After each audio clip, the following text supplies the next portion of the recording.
Hello friends, today we will learn malapropism. Malapropism क्या होता है? जब किसी भी सेंटेंस में कोई ऐसा वर्ड जो जिसका साउंड तो सिमिलर होता है बट उसका मीनिंग बहुत ही अलग निकलता है, उसे मालाप्रॉपिज्म कहते हैं। An amusing mistake somebody makes when they use a word that sound similar to the word they mean to use but has a completely different meaning. वो जो वर्ड यूज करना चाहता है उसका मीनिंग तो उसका साउंड तो सिमिलर होता है बट उसका मीनिंग जो है वो बहुत ही अलग निकलता है, उसे मालाप्रॉपिज्म कहते हैं।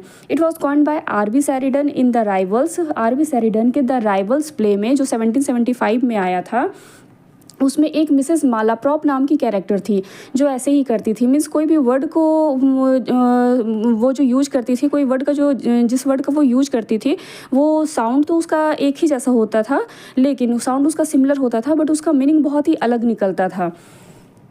यहाँ मैं कॉन्सेप्ट क्लियर करने के साथ साथ ऐसे इसका थ्योरी भी बना दे रही हूँ, लेके आ रही हूँ, क्योंकि अब बहुत सारे ऐसे एग्जाम्स हैं ना, जैसे एलटी ग्रेड हो गया, फिर ईएमआरएस हो गया, अब सब ना डिस्क्रिप्टिव लाने लगे हैं। मीन्स ऑब्जेक्टिव तो आपका क्वेश्चन रहेगा ही और उसके साथ साथ आपका डिस्क्रिप्टिव भी रहेगा। तो हम ऐसा होता है ना कि हमें जब समझना होता है तो हमें शॉर्ट्स में तो बहुत सारे मिल जाते हैं वीडियोज़ जिसमें कॉन्सेप्ट हमारा क्लियर हो गया, बट उसका डिस्क्रिप्टिव के लिए हमें दूसरा वीडियो फिर सर्च करना पड़ता है।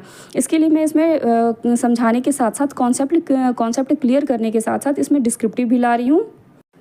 हम कुछ एग्जाम्पल्स देख लेते हैं इसका। At the end of the day we are all human beings.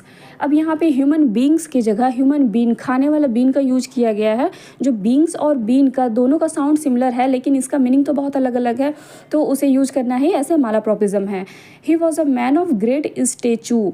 अब देखिए यहाँ पे he was a man of great stature होना चाहिए, वह बहुत ही मीन्स ऊंचा कद का आदमी था, मीन्स ऊंचे ओहदे का आदमी था, ऐसा इसका मीनिंग होता है, ऊंचा पद होना, ओहदा होना।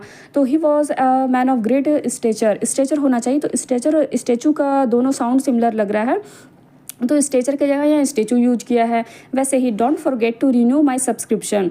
अब प्रिस्क्रिप्शन की जगह वो यहाँ पे सब्सक्रिप्शन का यूज किया है। प्रिस्क्रिप्शन और सब्सक्रिप्शन दोनों जो साउंड तो एक ही जैसे लग रहे हैं, सिमिलर लग रहे हैं, बट इसका मीनिंग अलग अलग है, तो ये बहुत सुनने में अम्यूजिंग लगता है। You have very mad banners. अब बैड मैनर्स और मैड बैनर्स दोनों तो साउंड सिमिलर लगते हैं, सुनने में एक जैसे लग रहे हैं, बट मीनिंग बहुत ही इसका अलग होता है।